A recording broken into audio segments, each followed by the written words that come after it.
Freeing yourself from Google, installing open source Friendica plugins, getting the most from your 4 terabyte hard drive, and building art with Arduinos. All that and more this time on Hack 5. This episode of Hack 5 is brought to you by Domain.com. Hello, welcome to Hack 5. My name is Darren Kitchen. My name is Shannon Morse. It's your weekly dose of Technolust. Welcome everyone to our humble abode. Hey, welcome. We missed you. Welcome new viewers that may have also noticed little Hack 5 stickers on the backs of laptops. Dude, that was so cool. Okay, so I don't have cable. Or where's that show even at? It's HBO. So Silicon Valley, apparently there was a Hack 5 sticker on a chick's laptop during one of the scenes in the second episode. Is that right? Yeah, it's the new season 2 of Silicon Valley. But now everybody understands why myself, as well as Rob Fuller, aka Moobix, and Colleen and a bunch of other friends ended up getting to go to the Hollywood premiere of this TV show, because it turns out sometimes Hollywood doesn't want to be that stereotype where they're like, totally hacking the Gibson, look at my hacks, I'm totes hacking. Actually, Paul, if you pull this up, I'm gonna show you guys how you can be an uber elite hacker right now. That's not with how you do one it. command.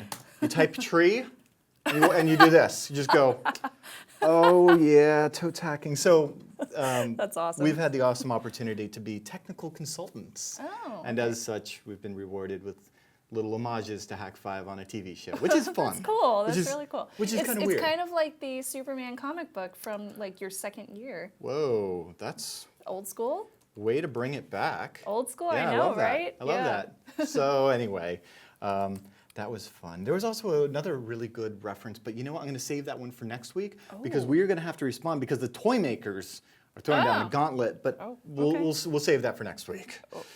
Yes, this week we have an epic show though, because wow, so much cool stuff has been happening, and we're going to talk about how you can free yourself from the Goog, getting off the Googles. Speaking of freeing yourself though, have you heard we do this show called Threatwire? Yes.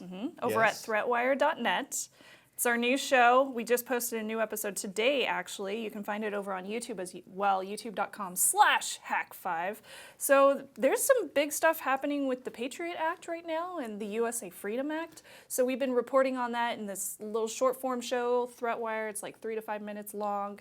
And you can check it out over at threatwire.net, as well as support us over on our Patreon, patreon.com/Threatwire. Yeah. Anyway, it's fun to do that. It's really cool too because it's a collaboration between myself and Shannon and Patrick Norton, and it's good to get multiple perspectives of stories of the week and things of that nature. So let us know what you guys think, and it's very thoughtful, very factual. Yet. It's really cool. It's a good show. Yes, it's nothing like this show, which is so laissez-faire. We have no idea what we're doing. We're flying by the seats of our pants, coming up on 10 years of that. So that's quite a lot of pants. That's true. 10 years worth of pants. Well, I think we should probably get started. Well, okay. Well, I know. Why don't you start us off? Because I know that you had epic computer struggle. In fact, if you haven't seen, hey, you know what? This is a perfect opportunity for another promo. We're just going to back-to-back promo. Shannon built a gaming rig on Tech Thing. I did. I built my new gaming PC. I built it over on my other show, Tech Thing, which is at tekthing.com. And on that show, I listed out all the specs. I had a budget set and everything, so we built the computer out. Really good episode. Definitely check it out. But one of the problems that I had was I installed my hard drive, and it was a 4 terabyte hard disk drive, and then I had a 250 gig solid state drive. So of course I'm putting Windows on the solid state because duh, I want it to boot up fast. And yes, I did say Windows. Don't freak out. There's reasons for me having a Windows computer as well as a Linux machine. So it's called gaming. You don't build a gaming PC to not get. Although I will give Steam a lot of credit. Yeah. It's really come a long way. They have, yeah. So yes, it's a Windows 7 machine. And then the 4 terabyte, which is freaking huge, and I'm not going to fill it up very quickly, but that's going to be for all my data. Pictures, games, except for the few that I want to boot up fast. And then all my videos, MP3s, stuff like that. I said the same thing 15 years ago at my first LAN party with a 30 gigabyte hard drive. Right. And then you learn the hard way how easy it is to fill those up with Where's CDs. This is an epic opportunity to learn cool things about the constant limitations that we keep running into and expanding. We're running into that with one of our machines I can't believe there's still a 32-bit machine in this warehouse. but the 4 gigabyte limitation for RAM. Yeah. There's always these limitations where you have to say like, okay, we're making a new file system, or okay, we're making a whatever have you. Exactly. And you have So to say, well, where's this going to scale to? I discovered a limitation. So I installed Windows, solid state, data is going on the hard disk drive. Turns out there's this really weird problem with hard disk drives on Windows where it has problems supporting hard disk drives over 2 terabytes. So it turns out Windows wrote up this support column over on their website, support.microsoft.com. So Windows support for hard disks that are larger than 2 terabytes. If you scroll down on this website, they have a whole section that pretty much explains it really well. So apparently, when you're using MBA, the partitioning scheme called Master Boot Record, that one limits you to 2 terabytes. So you want to use a different partitioning scheme called GPT, aka GUID partitioning scheme. So that one allows you to do up to like zettabytes or something like that, a lot more. Zettabytes. Yeah, it doesn't have that same limitation with it. So the problem I was having, because they were like, oh, well, it's really easy, no matter if you have a data one or a bootable one, you just open up your disk management and you see this little window that says initialize disk either as GPT or MBR. And I was like, okay, but I opened up mine and I didn't get that option. Why? Well, it turns out, because Windows hates you. yeah, because Right. Windows hates me. So it turns out when I had installed Windows on the solid state, it also installed a recovery partition on the hard disk drive without my knowledge, even though I didn't select it when I was installing the operating system. So I had to go back in and I tweeted my frustration. I was like, I'm having a beer, I'm angry. So I tweeted about it and everybody was like, oh, well, it's, plug it into a Linux drive, of course. And I was like, well, yeah. And then they were like, use, what's the one that starts with G? Yeah, Gparted. Yep. Use Gparted. And I was favorite. like, well, yeah, I could do that. I could just install that on there, but then I need to get internet and blah, blah, blah. So I reinstalled Windows because I was like, okay, if there's this recovery partition on the hard disk drive that I didn't want there in the first place, maybe if I reinstall Windows, I can get rid of that. So I reinstall Windows, I just unplug the hard disk drive and just, pretend we're not here, Pretend I'm not here. No, we're not here. We're not here.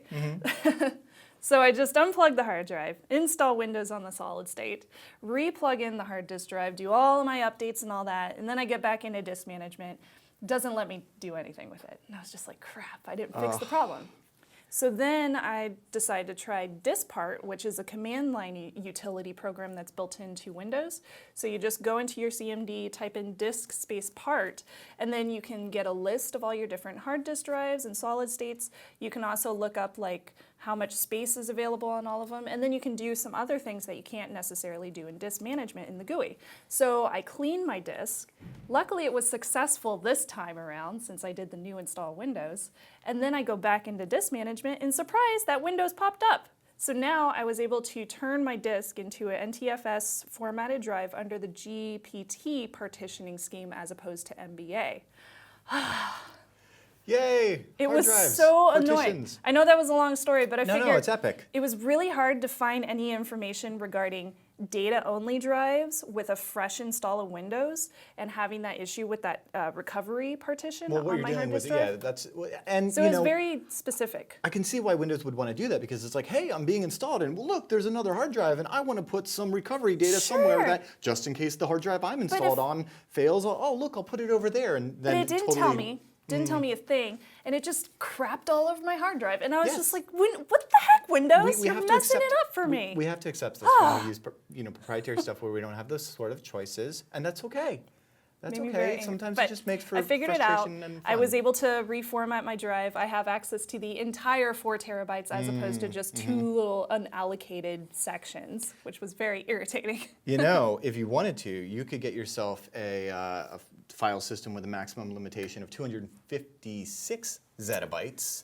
I need that. As Adler Webb has pointed out on IRC, ZFS.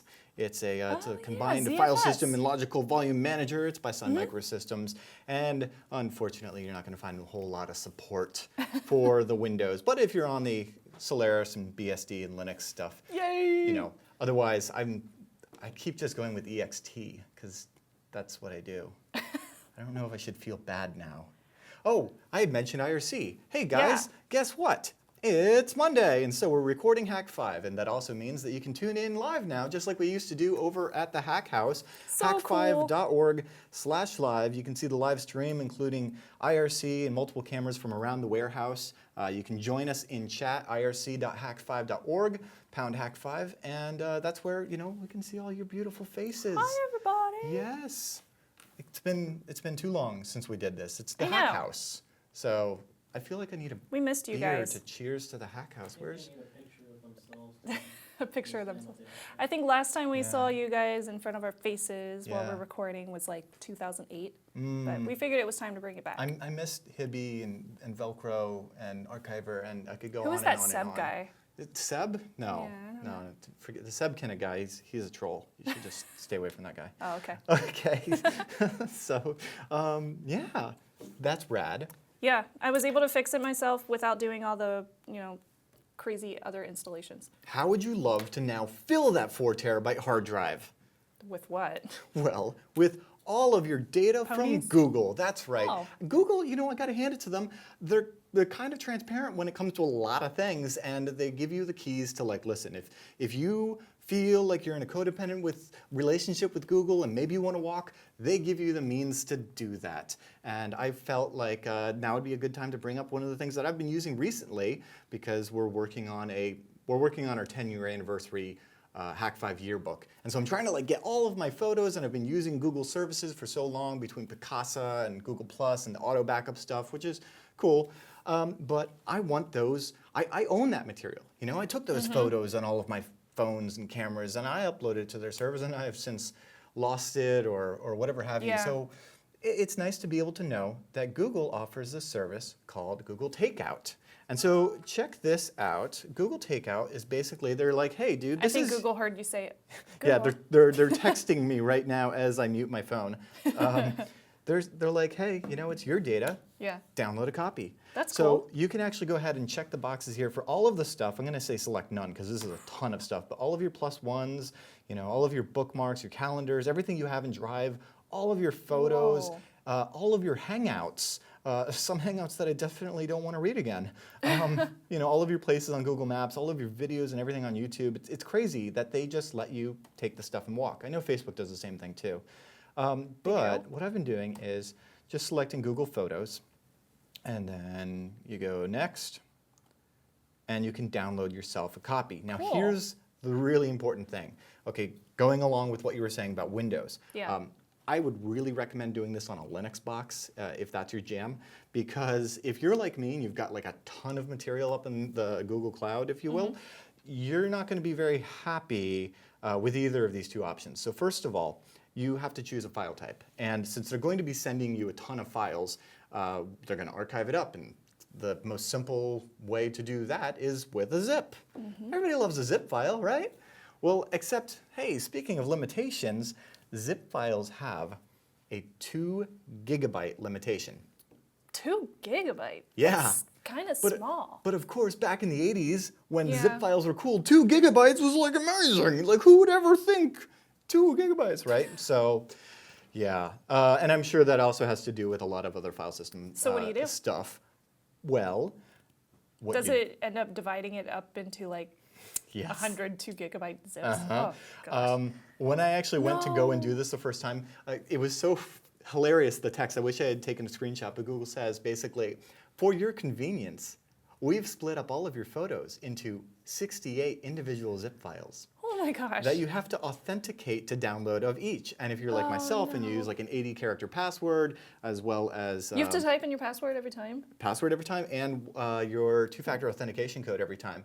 So it's 68 of those. You probably don't want to do that. Thankfully, they do give you an alternative. You can do a tar gzip, right? Tar gz, Yeah. TGZ. Grab yourself one of those. Yay, You'll get Linux. the link by email, and you can go ahead and then create that archive. It takes kind of forever. Yeah, I'm sure. Okay. So here's another tip. If you're going to do this on Windows, not only do you want the tar, but you do not want to use your standard 7-zip or WinRAR or whatever have you, those GUI-based file extractors when it comes to this tar GZ. If you're anything like Why? myself, you have your data drive and then your system drive. And your system drive is probably small, and it's probably an SSD because you just want it to like boot your OS and maybe a few core utilities, like for me, Adobe Creative Suite. Yeah. And you want it to do it fast. Well, this is going to fill that up. I've got something like, I don't even have, I haven't a clue how many gigs and gigs of photos that I have You have up a there. lot. So what you'll want is grab yourself a copy of tar for Windows. Okay. You can find this at gnu-win32.sourceforge.net. And this is basically the open source GNU tar that you would find on Linux, but it's a version for Windows. Because if you don't do this, what's going to happen is 7-zip or WinRAR is going to keep, even if you try to, say, on your D drive or your external hard drive, extract all of that data to that drive, it's going to first fill up your C drive in your temporary folder. Oh no. As it's trying to do that. So you're going to end up filling your disk. You probably won't even be able to extract this. The only real way to get around this, if you are going to do this on Windows, is to just go ahead and use tar for Windows, which is a command line app. So once you've got that installed, it will put itself, for instance, mine here, I've installed it to D program files.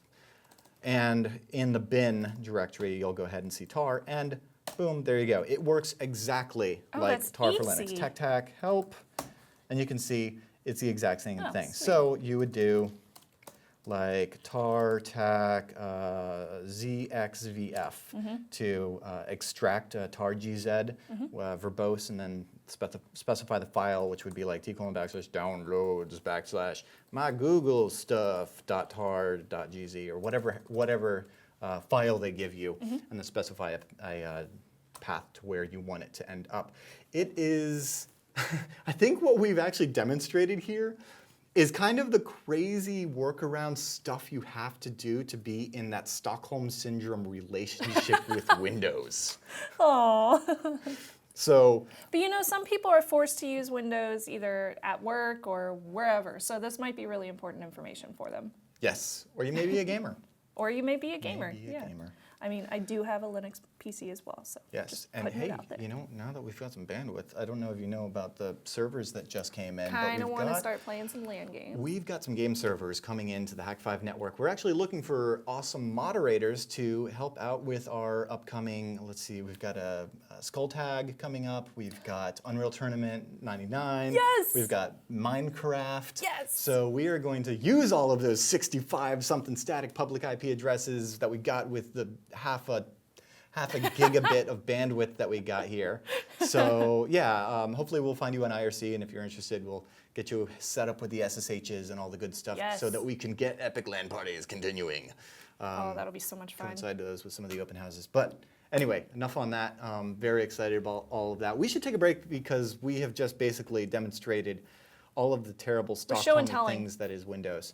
I need a breather. I need to get, when we get back, we're gonna be in Bash, okay? We're gonna be bashing it up. Sounds good. Let's take a quick break. If you've been watching Hack5 for a while, you know how much we love domain.com. We use them whenever we register new domains. And the other day, I was thinking about all the projects that we're doing, the epic stuff at the Hack5 warehouse between open source distributed social networks and indoor competitive drone racing and so many other cool things. And then it really got me thinking about this new thing domain.com clued me in on called .club. It is the coolest thing. So many amazing sites are being built on this new top-level domain. And I have to say, I'm so on board with this. So this summer, you're going to see a lot of Hack5 stuff being built on .club, because it's kind of perfect. I mean, a club, it's universally understood. It's global. It's not just here in the US either. So if you're building a new business site or coming up with a startup name or something like that, it's kind of perfect. I mean, it's like any business can be kind of considered a club. I mean, the internet is all about community and collaboration. So in essence, kind of is a club, if you see what I'm saying. It's the ultimate social domain. So this summer, get ready for Hack5 and .club. And in the meantime, when you think about your next website, consider a .club. And if you'd like to grab one, you can head over to domain.com/club to register your .club domain. They're only $9.99 a year, and there are thousands of options still available. So when you do that, make sure you use the coupon code HACK5, HAK5. That'll get you an extra 15% off, and then our friends over at domain.com will know that we sent you, and it'll be epic. In fact, if you'd like, you can just tweet me at Hack5Darren, the .club that you registered, and send you guys some mad props. So with that, when you think domain names, think domain.com.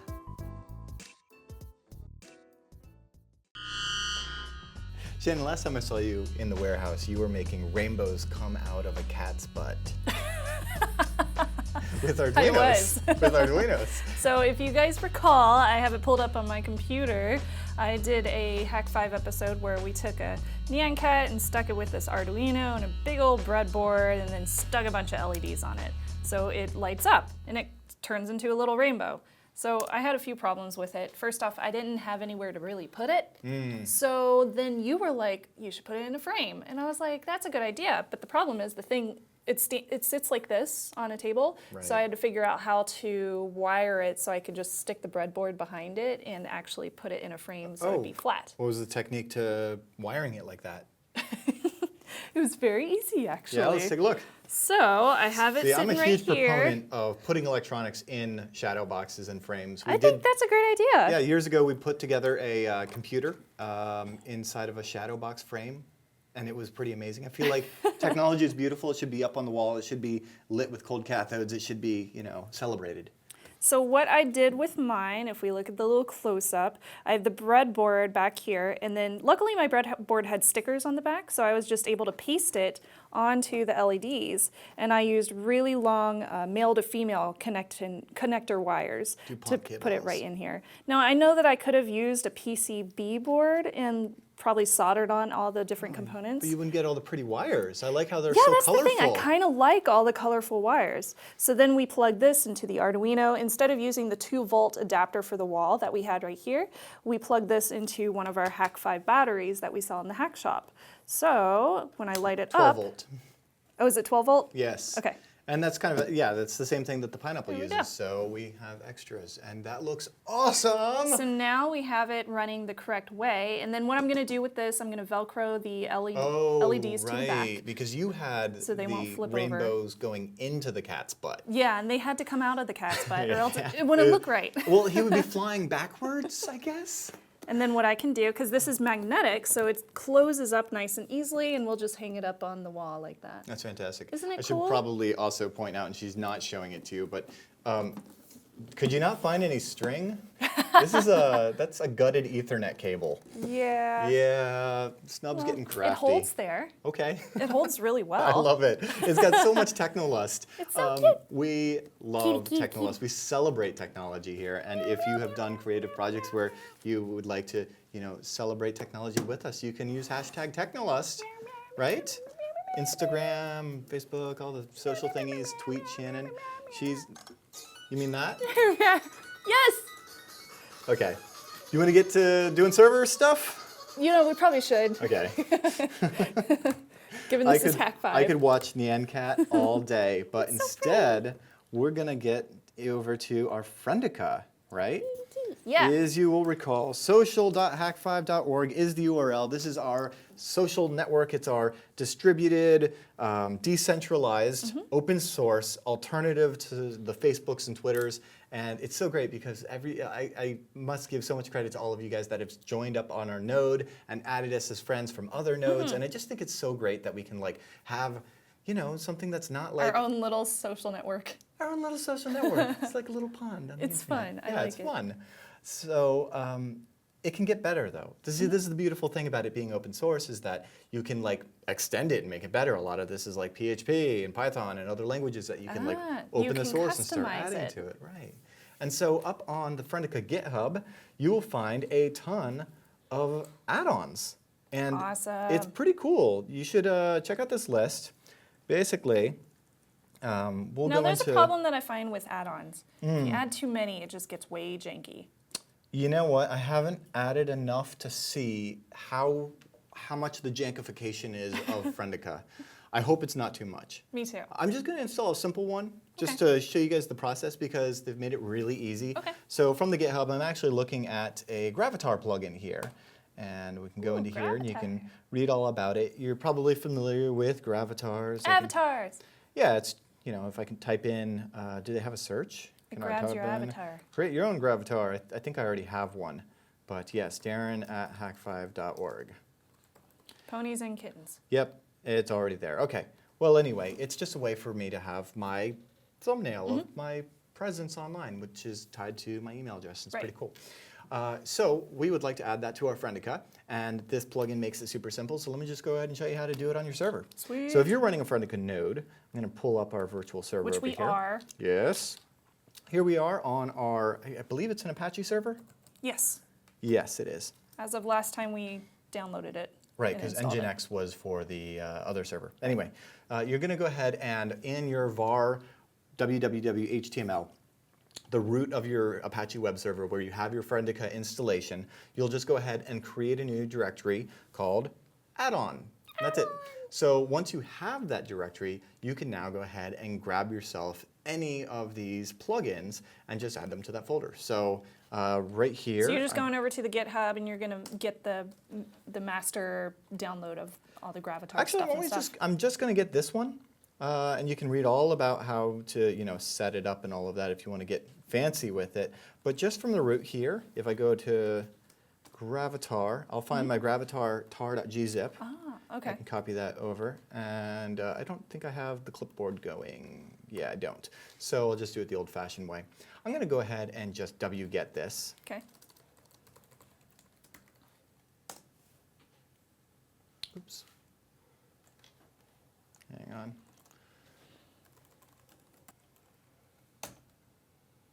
There we go. Oh, cannot write. You know why? Because I didn't do this as root. Sudo. Sudo bang bang. That's what I did. Sudo bang bang. Did I? No, I didn't. Okay. So from there, I can see I've got my tar.gz, and it's really just a matter of doing a tar, zxvf, just like I was talking about using Yeah. tar on Windows. It's the same thing. Okay.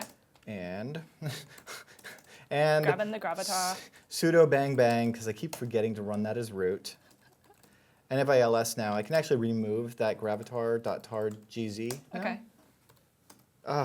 Why do I sudo? Yes, I know how to use roots. Sudo zoo. Oh man, and that's it. And now it's there. And that's pretty much, as far as like activating it now, I just go back over to here I am in Hack5 Social, and from here in the admin panel under plugins, it's really just a matter of checking the box for Gravatar support. Your plugins list there. You've got the opportunity to configure them as you feel fit to Awesome. do.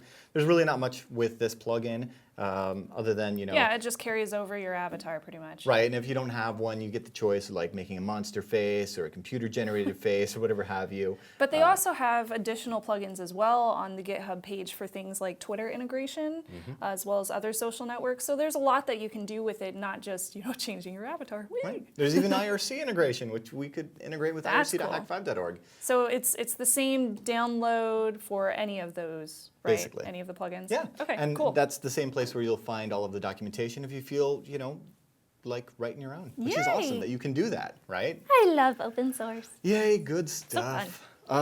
Man, we have kind of been all over the place this episode. Well, the thing is, we've had a jam-packed episode, but it's all things that we've been interested in and that we've been messing around with for the past couple of weeks. So we've been, it's show and tell. Right, we've been messing around with a lot of other stuff now that we're getting the Hack5 network Yes. online with, with all of these servers that we've got. So we're going to be taking a look at some VPNs and some other stuff like that here real soon.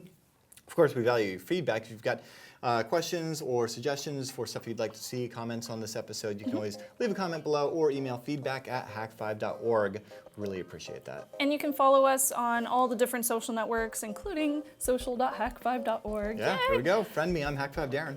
And I'm Shannon Morse. I may be snubs on there. Your snubs on I'll there. have to look. Anyway, hack5.org/follow is where you can find links to all the different social networks that we're on. Yes, and as long as you're over at Hack5, you can click on the store and you can find where we have all sorts of cool stuff, including I know we've got some new T-shirts coming. So Yay! that's good stuff. As well love as, t-shirts. as well as all the other ways that you can subscribe and support the show and other stuff like that. Hell, just click live. We're streaming a lot now. Hack5.org/live. Yeah, and you can get in on the IRC and chat with us, like all these other awesome people, like T. I'm going to give mad props to T And Hibby. and Hibby. Yes. I think that's about it. That just about wraps up this week's episode of Hack Yeah. 5. Until next week, I'm Darren Kitchen. I'm Shannon Morse. Trust your technolist. Bye-bye.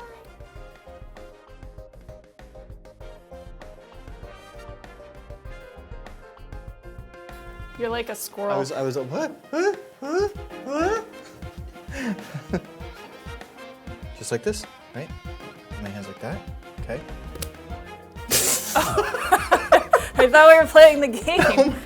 No, this is very different. Oh, now you made me think of the game. Which I you lost. just lost. Boop, boop, boop, boop, boop. Okay. Now that I've shown everybody my lobster,